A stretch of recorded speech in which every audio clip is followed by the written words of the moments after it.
Assalamualaikum warahmatullahi wabarakatuh. Waalaikumsalam warahmatullahi wabarakatuh. Perkenalkan, saya Zalza Ica Absari, nomor absen 32 dari kelas 12 UTKP 2. Saya akan menjelaskan tentang evaluasi kegiatan perkantoran.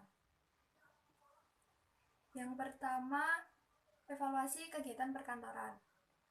Pengertian evaluasi perkantoran menurut A. Tiliangji yaitu evaluasi adalah keseluruhan aktivitas mengawasi, memeriksa, mencocokkan, dan mengendalikan segenap kegiatan agar berlangsung sesuai dengan rencana yang ditetapkan dan hasil yang dikehendaki.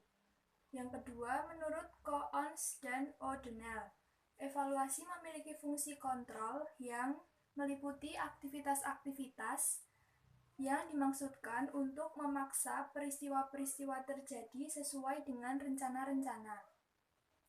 Yang ketiga, menurut Brage, kegiatan evaluasi yakni mencocokkan pelaksanaan tugas yang baru berjalan terhadap ukuran baku yang telah ditetapkan sebelumnya dalam rencana-rencana dengan maksud untuk menjamin tercapainya kemajuan yang cukup dan pelaksanaan tugas yang memuaskan, juga petunjuk bagi tindakan-tindakan di waktu mendatang.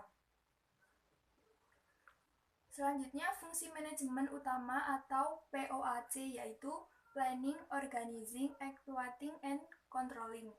Jadi, kepala bagian administrasi atau manajer kantor memiliki peran utama menjalankan fungsi-fungsi manajemen dalam pelaksanaan kegiatannya.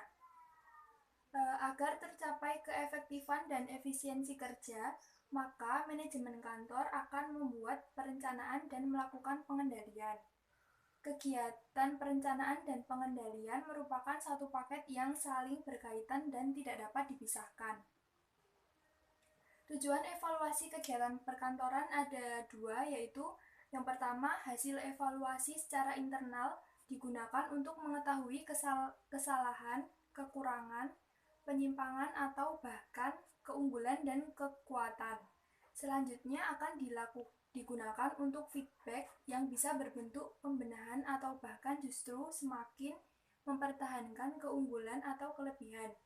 Hasil evaluasi dapat digunakan untuk bahan konsolidasi internal yang berguna bagi kemajuan organisasi. Kemudian tujuan yang kedua yaitu hasil evaluasi digunakan untuk membuat perencanaan ke depan. Manfaat evaluasi kegiatan perkantoran ada 6. Yang pertama, meningkatkan efisiensi kerja. Yang kedua, meningkatkan kualitas atau kuantitas hasil kerja. Yang ketiga, meningkatkan keuntungan perusahaan atau organisasi. Yang keempat, membantu identifikasi permasalahan. Yang kelima, membantu pencapaian kerja. Dan yang terakhir, membandingkan semangat kerja. Selanjutnya, langkah-langkah evaluasi. Yang pertama, menentukan faktor-faktor yang akan dikendalikan, diawasi, dan dievaluasi. Kemudian, penentuan standar atau ukuran baku yang akan menjadi patokan.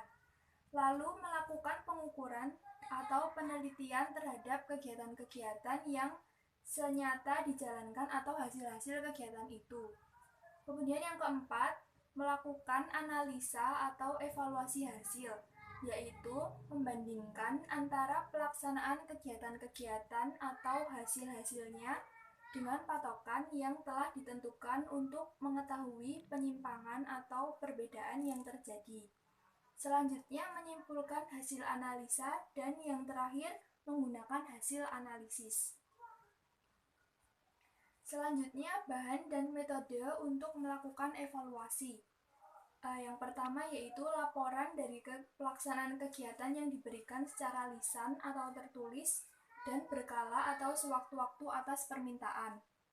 Yang kedua, penelaahan terhadap buku catatan tugas atau hasil kerja, jadwal kegiatan, bahkan kemajuan pekerjaan atau grafik.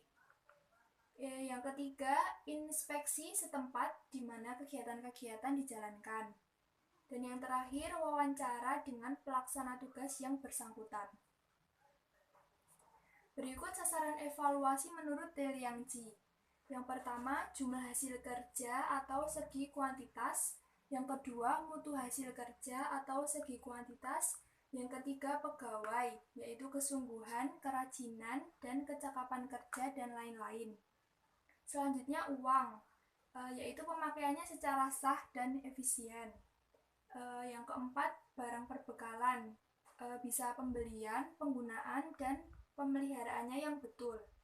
Kemudian ruang kerja, dilihat dari penataan dan pemakaiannya yang baik. Selanjutnya, waktu, yaitu penggunaannya untuk kepentingan organisasi yang bersangkutan. Dan yang terakhir, metode kerja. Sekian presentasi dari saya. Semoga bermanfaat. Wassalamualaikum warahmatullahi wabarakatuh. Waalaikumsalam warahmatullahi wabarakatuh.